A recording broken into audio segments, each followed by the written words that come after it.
Hello everyone, hope তোমরা সকলে ভালো আছো। সকাল সকাল কিচেনে চলে আসলাম।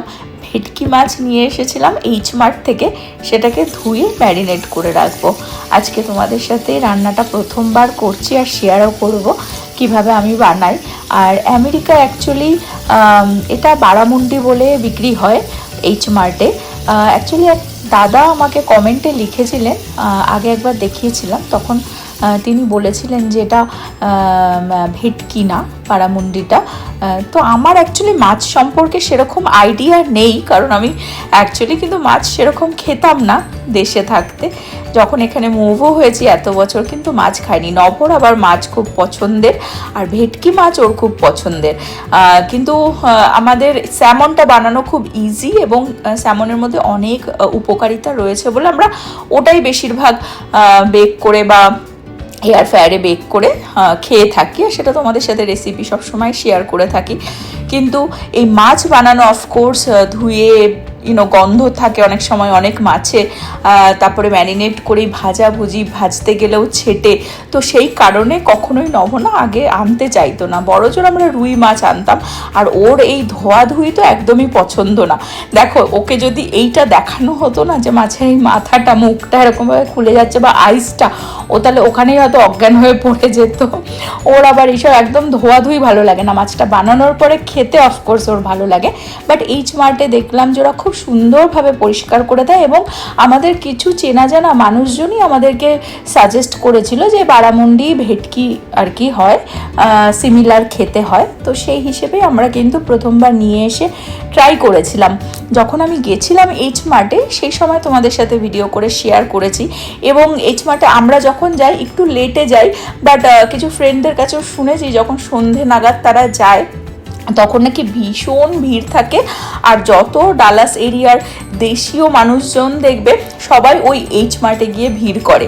আর মোস্ট অফ দ্য টাইম কিন্তু মানুষজন এই রুই মাছ বা এই ভেটকি মাছ বা বাটার ফিশ, পমফ্লেট ফিশ, এইগুলোই কিন্তু ওখান থেকে কেনে। আর এই বারামুন্ডির কিন্তু প্রচুর ডিম্যান্ড, এটা আই থিঙ্ক কস্কোতেও পাওয়া যায়। তো সেই হিসেবে আমরা এনে কিন্তু রান্না করে খেয়ে দেখলাম, বেশ ভালো লাগলো। সব থেকে বেশি আর কি আমার স্যাটিসফ্যাকশান হচ্ছে যে আমার ছেলে মেয়ে ভালো খেয়েছে। ইউজুয়ালি প্রীতিও কিন্তু মাছ কখনো খেতে পছন্দ করে না। আমরা আগে রুই মাছ এনেছি, বহুবার এনে বানানো হয়েছে, নভ বানিয়ে দিত, কিন্তু ওই যেরকমটা বললাম ধোয়াধুয়ির কাজটা ও করতো না বলে সেটা আমি করে ম্যারিনেট করে দিলে বাকি ও রান্নাটা করে দিত। কিন্তু রুই মাছে যেটা দুটো জিনিস হতো, এক তো এখানকার রুই মাছগুলো এত বড় বড় পাওয়া যায় যে সেটা তোমাকে রেখে রেখেই খেতে হবে, আর কতই বা খাবে। একটা কোনো অনুষ্ঠান হলে বা বন্ধুদের ডাকছো, রান্না করে খাওয়াচ্ছ, আলাদা ব্যাপার, কিন্তু এত বড় মাছ সেটা আমাদের তো 2-3 সপ্তাহ ঘুরে যেত আর কি সেই মাছ খেতে খেতে। তো সেই জন্য একটা, আর একটা হচ্ছে খুব গন্ধ ছাড়তো, আর ভাজতে গেলে রুই মাছ খুব বেশি পটপট করে ফাটে তেল, তো সেটাও একটা ভয়ের ব্যাপার আর কি। তো এই মাছটা যেটা দেখলাম একটা, যে প্রথমত আমি তেলটাকে গরম করে না ওর মধ্যে একটুখানি সল্ট দিয়ে দিয়েছিলাম, আর মাছটা একটু যদি আগের থেকে ম্যারিনেট করে রেখে দেওয়া যায়, যেমন এখন অ্যাকচুয়ালি আমি মাছ বানানো খুব ভালো শিখে গেছি বেসিক্যালি, এখানে ওখান থেকে ভিডিও দেখে দেখেই এই আইডিয়াগুলো আমি পেয়েছি, ওই জন্য সেটাই তোমাদের সাথে শেয়ার করছি। যে একটু মাছটাকে কেটে ধুয়ে নুন হলুদ আর তেল দিয়ে ম্যারিনেট করে রাখলে, এবং যখন বানানো হচ্ছে তখন ওই কড়াইতেও একটুখানি নুন দিয়ে নিলাম তেলের মধ্যে, তারপরে ভাজলে সেটা আর কিন্তু ফাটে না পটপট করে। আর এই মাছটা খুব সুন্দরভাবে ওরা ক্লিন করে দিয়েছে, আর মাছটা না খুবই নরম একদম, ভাজতে ভাজতে ভেঙেও যাচ্ছিল। আমি জানি না দেশে ভেটকি মাছ কি এত নরম হয়। নব ইউজুয়ালি বলে যে ওরা হচ্ছে ফিলে খেত ইন্ডিয়াতে, এরকমভাবে কখনো খায়নি। তো আজকে আমি একটুখানি জিরে ফোড়ন দিয়ে আলু দিয়ে যেরকম রুই মাছ বানাতাম ঠিক সেইভাবে ভেটকি মাছটা বানিয়ে দেখব। তো যেই দাদা আমাকে লিখেছিলেন কমেন্টে, তাকে আমি এটাই জানাতে চাই যে আমারও সেরকম আইডিয়া নেই, আমি লোকের কথা শুনেই এটাকে বারামুন্ডিকে কিন্তু ভেটকি বলছি, বিকজ অনলাইনে তোমরা যাকেই দেখবে না কেন সবাই এই বিদেশে বারামুন্ডিকে ভেটকিই বলে, তো সেই হিসেবেই আমি বলছি। যাই হোক, চলো রান্নাটা করে নিই, আর সাথে সাথে তোমাদের সাথে আরও কিছু মনের কথা শেয়ার করি। রিসেন্টলি তোমরা হয়তো একটা ভিডিও খুব ভাইরাল হচ্ছে, আর সেটা টেক্সাস থেকেই, সুতরাং আমরাও যেহেতু টেক্সাসে থাকি আমার মনে হয় যে আমাদের ব্লগের থ্রুতে এই মানে ইস্যুটাকে আর কি তোলা উচিত, মানে কিছু কথা বলা উচিত বা আমার মনের কিছু কথা শেয়ার করা উচিত। সেটা হচ্ছে একটা ভিডিওতে তোমরা হয়তো দেখেছো যে আমাদের ইন্ডিয়ান ফ্ল্যাগ কোনো একজন বিদেশি ছিঁড়ে ফেলেছিল এবং সেটা টেক্সাসে হয়েছে, টেক্সাস ফ্রিস্কো বলে শহরটাতে হয়েছে। আমরা বহুবার সেখানে গেছি এবং এই বছরের শুরুটা আমাদের কিন্তু ওই শহরটা থেকে হয়েছিল। তোমরা যদি সেই ব্লগগুলো দেখে থাকো, আমাদের জানুয়ারি 1 আমরা গেছিলাম হচ্ছে কারিয়া সিদ্ধে হনুমান টেম্পল। সেই হনুমান টেম্পলটাও ওই ফ্রিস্কো শহরে রয়েছে।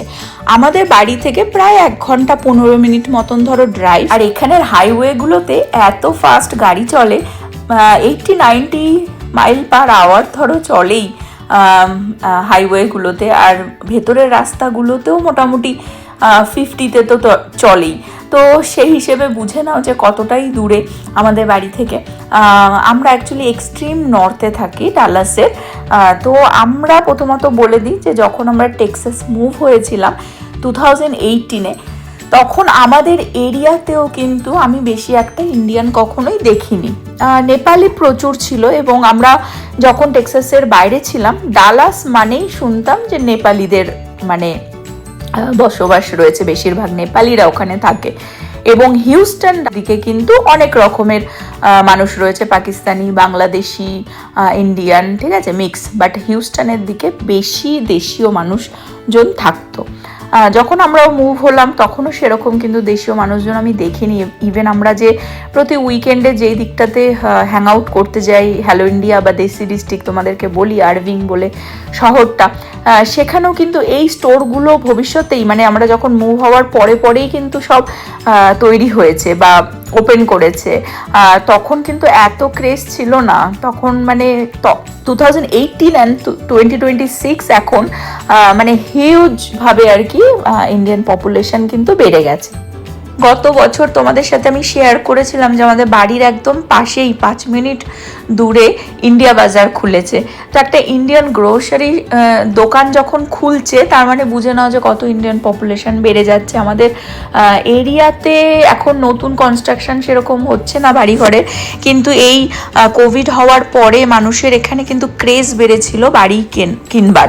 মানে নয়তো তার আগে কিন্তু অ্যাপার্টমেন্টেই, বিশেষ করে যারা H1 H2 ভিসাতে আসছে বা কিছু L1 L2 ভিসাতে, তারা কিন্তু অ্যাপার্টমেন্টেই থাকতো। কিন্তু কোভিডে মানুষ ওই অ্যাপার্টমেন্টে যখন ওয়ার্ক ফ্রম হোম হলো আর সেই মানে বাড়ির ব্যাপারটা মিস করলো, তখন কিন্তু প্রচুর মানুষজন বাড়ি কিনেছে। এবং আমাদের এরিয়া থেকে ধরো আরও যদি 15 মিনিট আরও নর্থের দিকে ড্রাইভ করে যাওয়া যায়, তাহলে কিন্তু সেখানে আরও হিউজভাবে ইন্ডিয়ান পপুলেশন বাড়ছে। ওখানে প্রচুর নতুন নতুন বাড়িঘর তৈরি হচ্ছে, নিউ কনস্ট্রাকশন।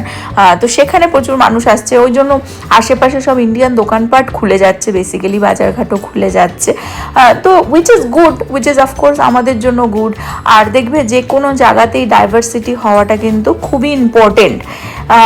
আমাদেরকে অনেকেই তোমরা জিজ্ঞাসা করেছিলে যে আমরা কি কোনো এরকম ফেস করতে হয়েছে, কেউ বলেছে যে go back to your country বা কিছু। এই নিয়ে আমি আগেও একবার তোমাদেরকে বলেছিলাম, টেক্সাসে আসার পর থেকে আমাদেরকে কিন্তু নকুট যে এই জিনিসটা কখনো পার্সোনালি ফেস করতে হয়নি। যেহেতু যেরকম বললাম যে আমাদের এমনিও এরিয়াতে খুবই শান্ত পরিবেশ, আশেপাশে সেরকম বেশি একটা ক্রেজি স্টাফ হয় না, তো সেই জন্য।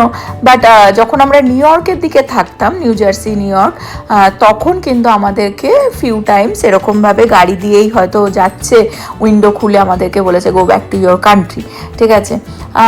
তো নিউ ইয়র্কে যখন থাকতাম, আমি বলি আমরা নিউ ইয়র্কে মুভ হয়েছিলাম থাকার জন্য 2016-এ।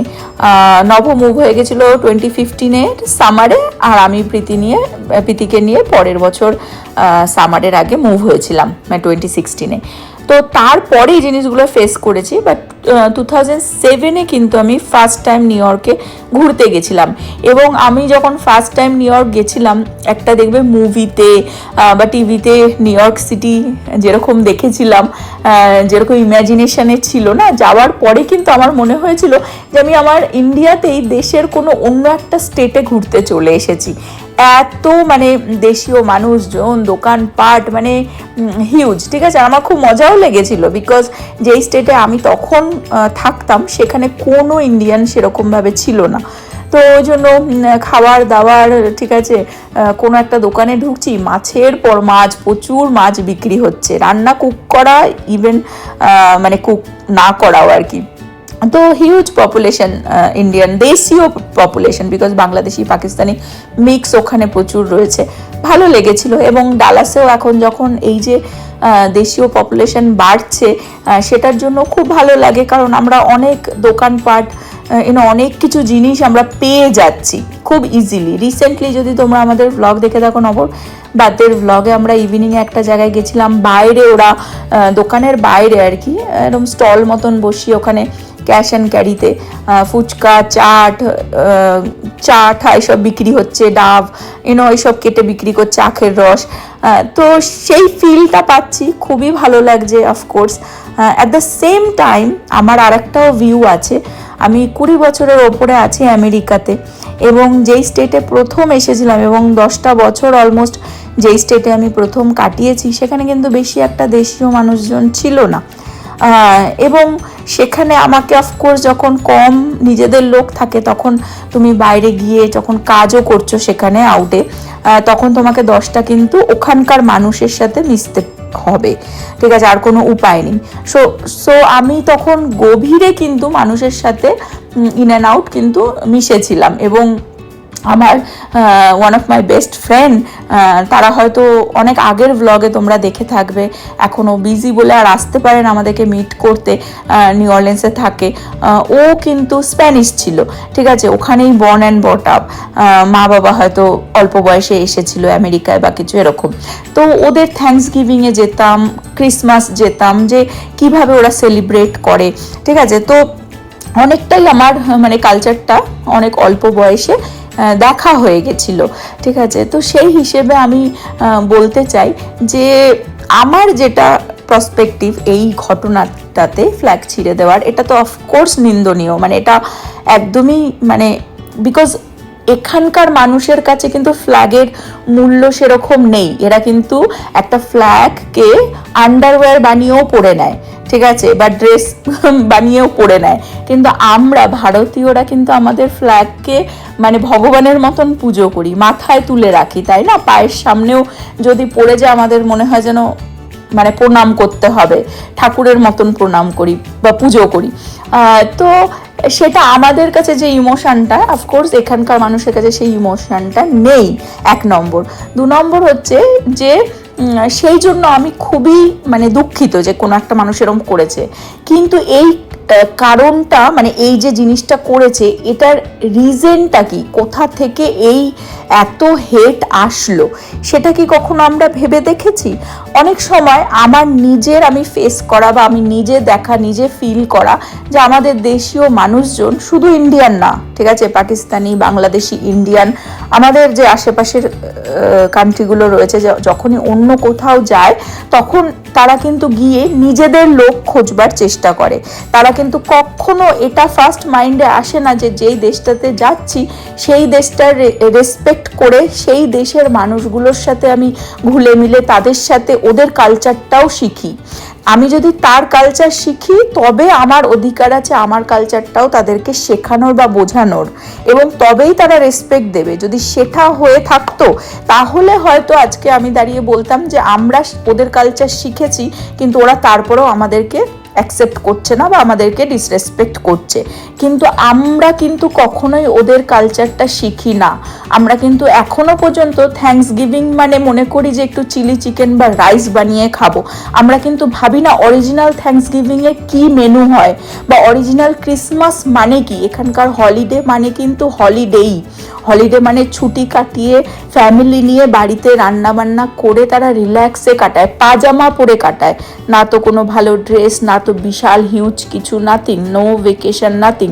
ফ্যামিলির সাথে রাত্রে একসাথে মুভি দেখা, কফি খাওয়া, টুকটাক রান্না বান্না করে একসাথে ফ্যামিলির সাথে ছুটি কাটানো যাকে বলে, সেই কালচারটা কিন্তু আমরা ফলো করি না। আমরা কিন্তু আমাদের মতন করে সেই থ্যাঙ্কসগিভিং, ক্রিসমাস এগুলো কিন্তু পালন করি। আমি কিন্তু ইনক্লুডিং মিও বলছি, আমি নিজেও বলছি, ঠিক আছে? কারণ আমরা যেরকমভাবে আশেপাশে সবার সাথে চলতে চলতে দেখবে সেটাই হয়ে যায়। তো সেই রেসপেক্টটা তো আমরাও দিই না। না, আমরা কমপ্লেন করি যে কেন ওয়ালমার্ট বন্ধ থ্যাঙ্কসগিভিংয়ে, কেন ক্রিসমাসের দিন ওয়ালমার্ট বন্ধ, ঠিক আছে? এটা বুঝবার চেষ্টা করি না যে এটা ওদের হলিডে, সুতরাং ওটাকে আমাদেরকে রেসপেক্ট করতে হবে। আজকে যদি কোনো ইন্ডিয়ান দোকানগুলোতে তোমরা যাও আমেরিকাতে, আমি লিখে দিতে পারবো 99% যে কোনো ইন্ডিয়ান রেস্টুরেন্ট হোক বা দোকান হোক, তার বাথরুম ইউজ করতে যাবে তোমার দেশের কথা মনে পড়ে যাবে। বাথরুমগুলো এতটাই নোংরা থাকে, ঠিক আছে? আমি এখনো পর্যন্ত আহান ছোট বলে মেয়েদের বাথরুমটাতে নিয়ে যাই, মেয়েদের বাথরুমটা একটু তাও পরিষ্কার থাকে দেন ছেলেদের বাথরুম, চারিদিকে নিচে সব নোংরা পড়ে থাকে। তো ওই জন্য মানে এরকম অনেক কিছু আছে, ঠিক আছে? ছোট ছোট হয়তো একটা ভ্লগে সব কিছু আমি শেয়ার করতে পারবো না, কিন্তু এই জিনিসগুলো আমি একটা মানুষ হয়ে আমার নিজেরই ফিল হয় যে আমার দেশের লোকগুলো এগুলো ভুল করছে, ঠিক আছে? রাত্রির এই তো রিসেন্টলি ভাইরাল হলো, রাত্রির 4টে পর্যন্ত মিউজিক বাজিয়েছে, নিজের পুলিশ এসেছে নিজের কান্ট্রির, বলছে যে আমাদের এটা ফেস্টিভ্যাল বলে। যতদূর তারা নেপালি ছিল আই থিঙ্ক, ফেস্টিভ্যাল বলে সারা রাত মিউজিক বাজিয়েছে, আশেপাশে কমপ্লেন করেছে, বলছে এটা আমাদের ফেস্টিভ্যাল, কেন তোমরাও তোমাদের ক্রিসমাসের টাইমে মিউজিক বাজাও না? কেউ বাজায় না এখানে। লোকে 9টা মানে সব দোকানপাটও বন্ধ, ঠিক আছে? তো আমাদের সেটা রেসপেক্ট দিতে হবে। যদি আমরা সেটা রেসপেক্ট না দিতে পারি, ঠিক আছে, তাহলে তো অফকোর্স এটাই মানে মনে হয় না যে তাহলে তুমি তোমার যদি সেই জিনিসটাকেই হোল্ড করে রাখতে চাও, তুমি কেন না তোমার কান্ট্রিতে ব্যাক করে গিয়েই সেই জিনিসগুলো তুমি ফেস্টিভ্যাল পালন করো। রাত্রিবেলায় তো নিউ জার্সিতেই মনে হয় হলো, হয়তো তোমরা এই ভাইরাল ভিডিও দেখেছো, এমন ফায়ারওয়ার্কস দিওয়ালিতে করেছে গত বছর যে বাড়ি আগুন লেগে গেছে, ঠিক আছে? আমাদের এই ডালাসে ফ্রিস্কোর ওই দিকেই তো গণেশ পুজো একটা পুরো রোড বন্ধ করে দিয়ে পুরো ব্লকটা ধরে গণেশ পুজো রোডে হচ্ছে, গ্যারেজের মধ্যে হচ্ছে, ঠিক আছে? তো তখন আশেপাশে যদি কোনো বিদেশি থাকে, সে কেন মানে তার প্রশ্ন হবে আমি আমার বাড়িতে ঢুকতে পারছি না গাড়ি নিয়ে, আমাকে গাড়ি অন্য জায়গা করে রেখে হেঁটে হেঁটে আসতে হচ্ছে। তার বাচ্চারা বলছে, একজন লোক ভিডিও করেছিল যে তার বাচ্চারা রীতিমতো তাকে বাড়ি বিক্রি করে দিতে হলো, তার বাচ্চারা পড়াশোনা করতে পারছে না, পুরো 1 সপ্তাহ ধরে গণেশ পুজো করছে, ঠিক আছে? তো এই রকম জিনিসগুলো এগুলো অনেক মানে ঘটেছে বা ঘটছে। যে ফ্রিস্কো যে সিটিটা বললাম, সেখানে অ্যাপার্টমেন্টে লোকে মানে লিখে দিয়ে যায় go back to your country, ঠিক আছে? তো এইগুলোর দেখো একটা বলে না, স্টোরির যখন একটা পিঠ তোমরা পড়ছো তখন ওটার আর একটা পিঠও থাকে, সেইটা মানুষ কিন্তু ইগনোর করে যায়। আমি অফকোর্স নিজেদের আমাদের দেশের লোকগুলোর পাশে দাঁড়িয়ে থাকবো, কিন্তু আমি একটু বলবো যে নিজেদের দেশের লোকগুলোকেও যে তাদেরও মেন্টালিটি একটু চেঞ্জ করা উচিত, এবং যেই দেশে আছো সেই দেশের রুলস রেগুলেশন, সেই দেশের মানে কালচারটাকে তোমরা অ্যাকসেপ্ট করো এবং সেটাকে চেঞ্জ করার চেষ্টা করো না। ওয়াও, ইয়েস, পুরো কাল বৈশাখীর ঝড়ের মতন। হ্যাঁ, আরেকটা মানে লাইট হয়ে যাচ্ছে, একটাই পড়েছে, পুরো 2টো ছিল আর কি, পুরো রেইনবো দেখো। ওয়াও, এত মানে নাইস, মানে একদম প্রপার রেইনবো। মানে এইরকম ঘরে গ্যারেজে বসে আমি ফার্স্ট টাইম দেখছি। অ্যাকচুয়ালি এখানে বসেছিলাম, ও বাইরেটায় স্কুটারটা নিয়ে খেলছে।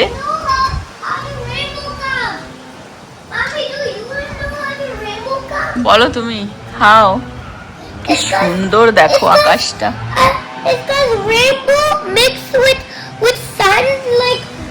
হ্যাঁ,